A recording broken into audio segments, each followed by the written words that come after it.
Wir verbringen 3 Tage in der deutschen Hauptstadt, dokumentiert von einer Seite, die kaum jemand kennt.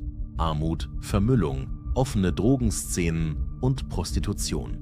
Ich spreche mit den Menschen, die hier leben, und erlebe hautnah, wie sich diese Stadt verändert. Willkommen zu Berlin von der anderen Seite. Schon die ersten Schritte in Berlin zeichnen ein düsteres Bild. Wir laufen durch Straßen, die vom Müll übersät sind. Hier sehen wir zum Beispiel einen riesigen Müllberg in aller Öffentlichkeit. Oder Kleidung, die achtlos auf die Straße geworfen wurde. Tauben, Ratten, Mäuse und andere Tiere verköstigen sich an diesen weggeworfenen Lebensmitteln. Während wir weiter die Straßen entlang laufen, suchen wir nach funktionierenden Mülleimern. Wir scheinen hier wirklich einem großen Problem auf der Spur zu sein. Diese zu finden ist eine große Herausforderung. Wenn sie denn funktionsfähig sind, sind viele überfüllt und werden augenscheinlich nur sehr selten geleert. Doch es ist nicht nur Hausmüll, der in Berlin auf der Straße landet. Zwischen Tüten und Dosen finden sich zum Teil kuriose Gegenstände, Fahrräder, Matratzen, Sofas, Kinderspielzeug, Wäscheständer und sogar Autos. Wer sich ein wenig informiert hat, den sollten diese Zustände allerdings nicht überraschen.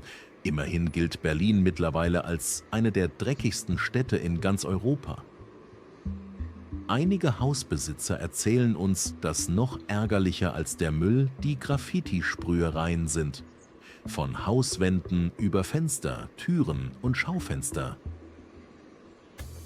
Nichts bleibt verschont. Selbst im Inneren eines Hauseingangs wurde sich ausgetobt.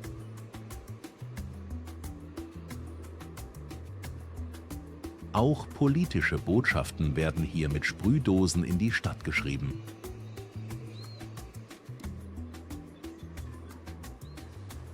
Nach diesen ersten Eindrücken beschließen wir, die Innenstadt zu erkunden. Auch hier das gleiche Bild. Verschmutzte Bürgersteige, verdreckte Straßen.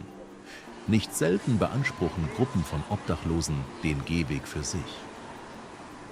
Erschreckend ist dabei der mentale und körperliche Zustand vieler Menschen.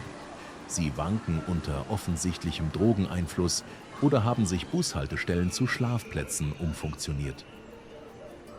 Ein Mann, sichtlich betrunken, sitzt mitten auf dem Bürgersteig. Passanten laufen an ihm vorbei, als wäre er gar nicht da. Unter einer Brücke finden wir eine Ansammlung von Zelten. Hier verbringen viele Obdachlose die Nacht, abseits der Öffentlichkeit. Ein Fußgänger erzählt uns, wie er die Entwicklung der letzten Jahre erlebt hat. Wie hat sich das Leben hier in den letzten Jahren entwickelt? Ist es schlimmer geworden? Gewalt hat schon zugenommen ein Stück. Also teilweise ist es schon gestiegen, der Prozentteil. Aber was soll ich sagen? Das ist halt Deutschland. Wir wollen dem Drogenproblem auf den Grund gehen. Schnell hören wir, dass vieles mit dem Görlitzer Park zusammenhängt. In der Umgangssprache längst als Drogenpark bekannt. Auch wenn wir davor gewarnt werden, ist das unser nächstes Ziel. Auf dem Weg zum Görlitzer Park fällt uns ein deutlicher kultureller Wandel auf. Viele Läden tragen arabische Schriftzüge. Palästina-Flaggen hängen in den Schaufenstern, teils als politisches Statement. Shisha-Bars sind besonders beliebt.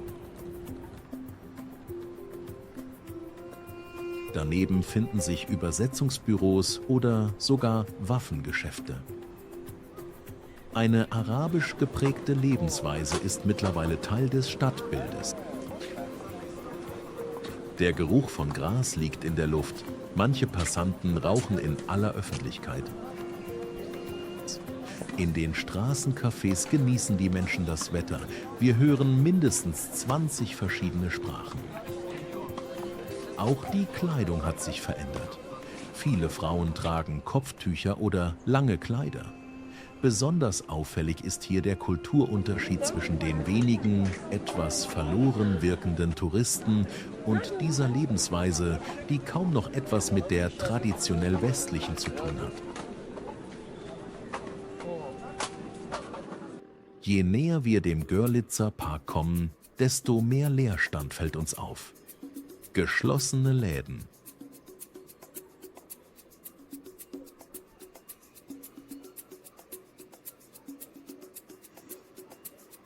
Fenster sind mit Holzbrettern vernagelt, oft das Resultat von Einbrüchen. In der Nähe des Görlitzer Parks hören wir plötzlich laute Schreie. Mehrere Männer wirken, als seien sie völlig außer Kontrolle. Einige beschimpfen sogar Passanten.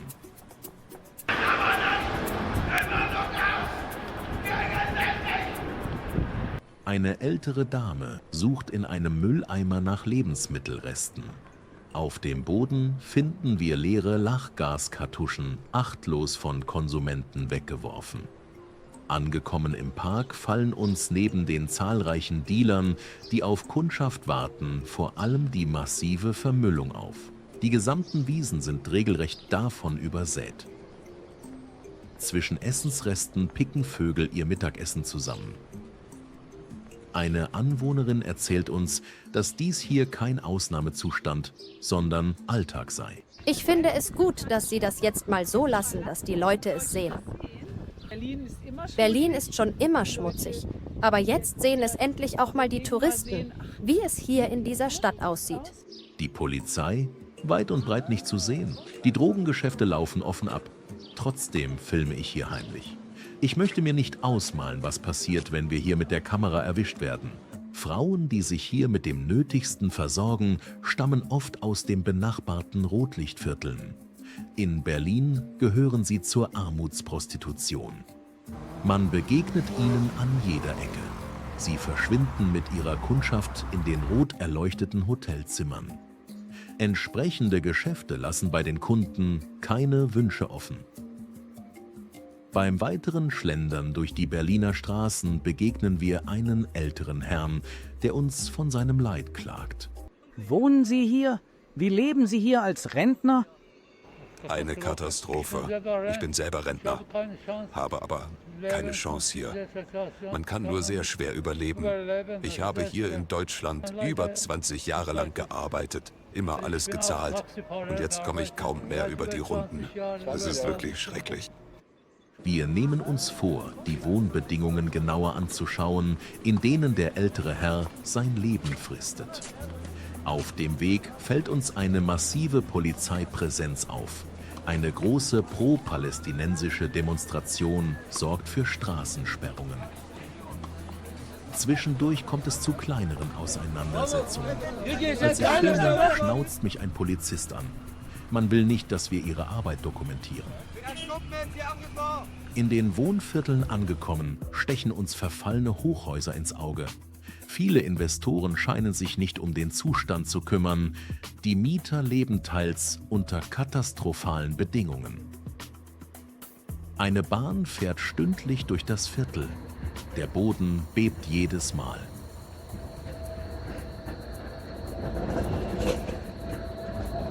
Hier leben die Ärmsten Berlins. Fassaden sind mit Graffiti übersät. Türen und Klingeln wirken heruntergekommen. Briefkästen sind verbogen. Der Müll wird achtlos liegen gelassen oder sogar einfach aus den Wohnungsfenstern geschmissen. Der Rentner erzählt uns von regelmäßigen Ausfällen des Leitungswassers. Dann ist dieser Brunnen seine einzige Möglichkeit der Wasserversorgung. Auch im Inneren der Wohnungen herrscht Verwahrlosung, sichtbar schon beim ersten Blick. 3 anstrengende Tage in Berlin gehen zu Ende. Zurück bleiben Bilder, die Sorge machen. Wie wird sich diese Stadt in den nächsten Jahren entwickeln? Wenn dir das Video gefallen hat, abonniere unseren Kanal. Damit unterstützt du unsere Arbeit. Bis bald aus einer neuen Stadt.